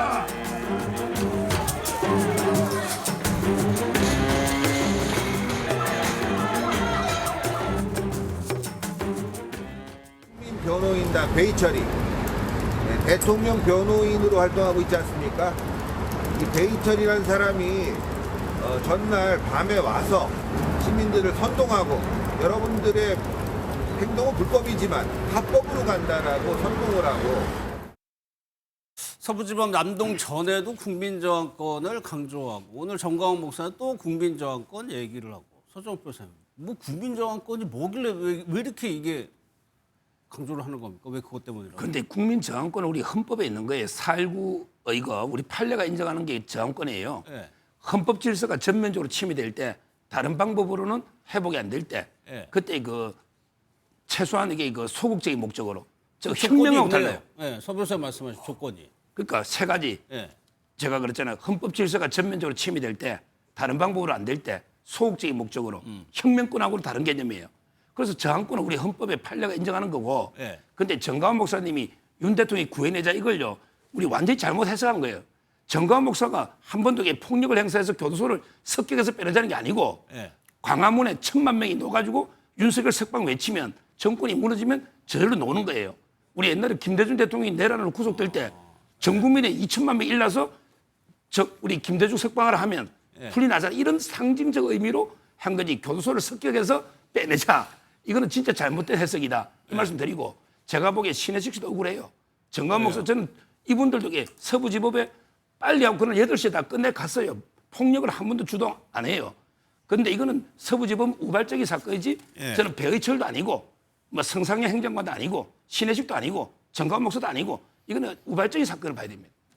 그 대중들의 우발적인 사건. 그 새벽까지 영장 기다리다가 영장이 발부되니까 분노한 청년들이 들어간 거지. 그게 뭐 누가 치밀하게 계획을 하고 고의적으로 이런 습격은 아니다고 저는 봅니다. 서 변호사님 말씀하신 그 국민저항권의 조건들이 그때의 조건에 부합하느냐? 아니, 그런 분들이 많을 것 같아요. 윤석열 전 대통령이 한 개야 잘못된 불법이죠. 근데 뭐 불법을 저항권 행사한다 말이 안 되는 거고요. 어떻게 헌법 질서가 무너지는 겁니까? 아니 대통령이 관저에서 영장 집행을 거부하면서 경호원들 동원해서 총을 보여줘라. 뭐 총을 가지고 있으면 뭐하냐 싸지도 못할 거라고 하면서 완전히 불법을 부추겼잖아요. 그러면 이런 잘못을 했으면 당연히 처벌되고 구속되어야 되는 것이죠. 근데 이 사람을 구해내기 위해서 저항권을 행사한다. 그래서 서부지법에 난동을 행사한다. 이게 참 황당한 짓인데 문제는 정광훈 씨나 신혜식 씨가 자신이 유튜브를 통해서 수익을 내고 돈을 벌지만 자신은 책임에서 오롯이 빠져나가는 거죠. 윤석열 전 대통령과 같이 부하에게 책임 떠넘기는 거하고 똑같은 거예요. 선동 다 해놓고 자신은 쫙 빠지고 그리고 나서 거기에 가스라이팅 된 사람들이 영장 발부되니까 난동을 부리니까 내 책임 없다라고 하는 것이니까 고도의 전략적인 선동을 통해서 자신은 빠지고 불법은 부추기는 것이기 때문에 저건 저항권이 아니라 난동을 부리는 것이다라고 말씀드리고 참 정광훈 씨가 참 특이한 것 같아요. 저 파란 양복을 입고 경찰서에 출석을 하더라고요. 원칙적으로 보면 저렇게 파란 양복 입고 안 가거든요. 너무 튀잖아요. 제가 경찰 조사 참여하러 갔는데 저 파란 양복을 입고 제 옆방에서 조사를 받으시더라고요. 근데 잘못이 있어서 조사받으러 온 사람 같지 않아요. 완전히 그냥 뭐 이번 기회에 내가 국민들께 마이크 잡고 한번 떠든다. 그래서 다시 한번 내가 또 유명세를 냈고 내 유튜브를 홍보하다 뭐 이런 차원의 굉장히 이런 모습을 보여줘서 저는 좀 황당하고 저분에게 가스라이팅 돼서 불법적인 일을 하는 분들이 없기를 바랍니다. 알겠습니다. 정치권 소식 좀 살펴볼 텐데 여야 모두 좀 당원들의 권리를 강화하는 추세인 것 같습니다. 먼저 민주당에서는 1인 1표제가 논란인데 이현주 의원이 공개적으로 이를 제기했었죠. 그 목소리 한번 좀 들어보도록 하겠습니다. 나라의 선거에서 국민 누구나 1인 1표를 행사하듯이 당의 선거에서도 누구나 1인 1표를 행사해야 합니다. 국회의원도 1표, 대의원도 1표, 당원도 1표여야 합니다. 이것이 보통평등 직접 비밀선거를 보장하고 있는 헌법 정신입니다. 나라의 주인이 국민이듯 당의 주인은 당원입니다. 당원 한 사람 한 사람의 뜻이 당의 미래를 결정하고 있음을 몸소 느낄 수 있도록 더욱 노력하겠습니다. 2025년 12월 5일 10시 30분에서 15시까지 제3차 중앙위원회를 소집하고 소집 형식은 온오프라인을 병행하되 투표는 온라인 투표에 의한 의결입니다. 그 내용이 아직 부족한 점이 있으니 면밀하게 수기 과정을 거치자라는 의견들이 모아졌습니다. 중앙위원회가 일주일 연기된 동안에 지혜를 모아서 보완책을 마련하고 당원 주권 시대를 활짝 열기를 바랍니다.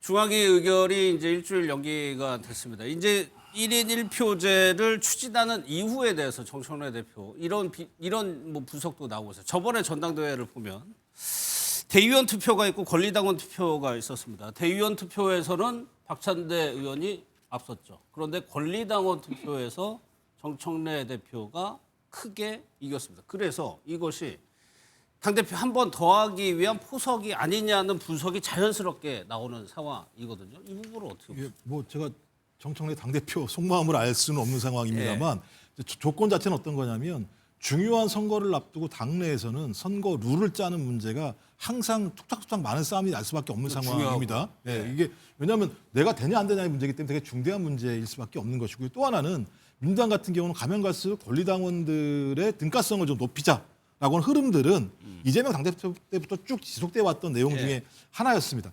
그렇다고 하더라도 그 자체는 당 지도부와 당원들 간에 좀 컨센서스, 공감대가 있어야 되는데 당 지도부에서 나름대로 공감대가 잘 무르익지 않은 상황에서 이 투표가 여론조사라는 형태로 진행이 됐었고 또 여론조사 결과도 마찬가지입니다만 20% 미만이었죠. 18% 정도밖에 투표를 하지 않았었기 때문에 그것이 여론조사로서의 의미가 있는 것인가에 대한 논쟁은 분명히 있는 것 같아요. 그리고 또 대의원과 권리당원들의 차이를 뒀던 이유 중에 하나는 뭐냐면 특히 저희가 호남이나 수도권에는 권리당원들이 많이 있습니다만 영남이나 다른 지역 같은 경우는 숫자가 적기 때문에 그럼 특정 지역의 어떤 의사가 과대하게 대표되게 되면 당의 전국성이라고 하는 부분 자체가 약간은 떨어질 수 있기 때문에 그런 제도를 준 측면이 있거든요. 그렇다면 이 두 가지가 같이 가야 되는 상황인데 한 가지만 툭 하고 지금 치고 나가는 상황이 돼버리니까 당 내에서 잡음이 좀 꽤 있을 거라는 생각이 들어서 저는 적어도 다른 분들이 우려하고 있는 상황, 그러니까 정청래 당대표에게 우려하고 있는 상황들이 제기한다면 그 우려되는 상황들을 당대표와 당 지도부는 책임 있게 설명할 필요가 저는 있다는 생각이 들거든요. 저는 그런 의미에서 속도는 너무 빨랐다. 그러니까 방향은 맞았지 모르겠으나 속도는 매우 빨랐고 그 속도에 대해서 당 내부가 견뎌낼 수 없는 상황이라면 일단 보폭을 좀 줄일 필요가 있을 거라는 생각이 들고 그런 부분들을 충분히 가지고 와서 또 다른 좀 논의를 통해서 결정을 하는 것 자체가 훨씬 더 좋은 방법이 아닐까 저는 그렇게 생각을 합니다. 이승훈 부위원장께 그거요. 지금 대통령 순방 중이에요. 순방 때마다 당에서 뭔가 잡음이 나오는 현상. 오늘 뭐 정청래 대표 같은 거 이재명 대통령이 대표 시절에도 이거 추진했던 거 또 한번 끌어들였거든요. 그렇죠. 순방 때 좀 안 하기로 하셨었는데 이런 얘기가 나와서 또 문제가 되는 것 같아요. 다만 이제 권리당원과 대의원의 투표가 득표의 가치가 1대1이어야 되는 건 맞아요. 그 방향성은 맞습니다. 그렇기 때문에 이재명 대통령 때도 대표 때도 한 60대 1 정도의 투표 비율 격차를 20대 1로 바꿨거든요. 근데 이제 이게 한 2년 정도밖에 안 됐어요. 근데 이 제도가 있는 건 권리당원 숫자는 많습니다만 이게 호남에 많이 표수가 한 33% 이상이 있기 때문에 영남 후보와 호남 후보가 경선을 했을 때 호남 후보만 유리한 고지에 오를 수가 있다. 그래서 전국 정당화에 문제가 있다거나 경쟁력 있는 후보를 내는 데 있어서 문제가 있다라고 해서 이게 생겼던 거거든요. 그런데 20대 1로 바뀐 지가 한 2년 정도 됐고 또 방향성 측면에서 그는 맞다 할지라도 그러면 영남 후보와 호남 후보가 경쟁했을 때의 어떤 이런 문제점들에 대해서 대안이 제시됐는지에 대해서는 아직은 조금 고민이 부족했다라고 생각하는 당원들이 또 있어요. 그런데다가 투표율이 한 18% 정도밖에 되지 않았기 때문에 이걸 지금 당원들의 의사를 진정하게 물은 것이냐에 대한 의문성이 있거든요. 그런데 하필 대통령 순방 기간에 이게 이루어졌기 때문에 실제 이재명 대통령을 지지했던 많은 권리당원 분들이 여기에 대해서 의문을 제기하고 있어요. 그래서 아마도 지도부도 좀 며칠 더 숙고해 보겠다 이런 것 같은데요. 좀 숙고하셔서 좋은 안을 만들어 주셨으면 좋겠습니다. 국민의힘에서는 지방선거 후보 공천의 여론조사와 당원 비율이 5대 5였는데 지금 7대 3으로 그러니까 당원이 70%로 바뀌면 이건 또 어떻게 됩니까? 당의 방침은 사실 지도부의 의중이 굉장히 중요한 거죠. 지금 지도부는 장동혁 대표를 중심으로 해서 일종의 당성이 공천의 기준점이 돼야 된다라고 생각하는 분들로 구성되어 있기 때문에 저는 우리 당의 공천 룰과 관련해서는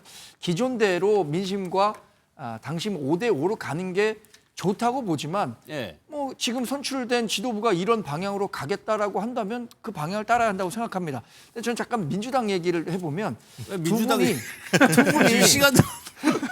두 분이 굉장히 정청래 대표에 대해서 비판적인 얘기를 했는데 저는 밖에서 봤을 때 아니 보통 평등의 선거 그 기본 원칙을 따르자는데 그걸 왜 민주당에서 반대를 하고 있는지 모르겠어요. 사실 정청래 민주당 대표가 하는 모든 정치적 행위에 대해서 그동안 전 굉장히 비판적이었고 국민의힘도 비판적이었는데 지금 1인 1표로 돌아가자는데 그 기본적인 원칙으로 돌아가자는데 왜 민주당 내에서 이런 이견이 있는지 쉽게 이해하기 어렵습니다. 제가 말씀드리면 국민의힘 권리당원 100%로 당대표 뽑자고 바꿨잖아요.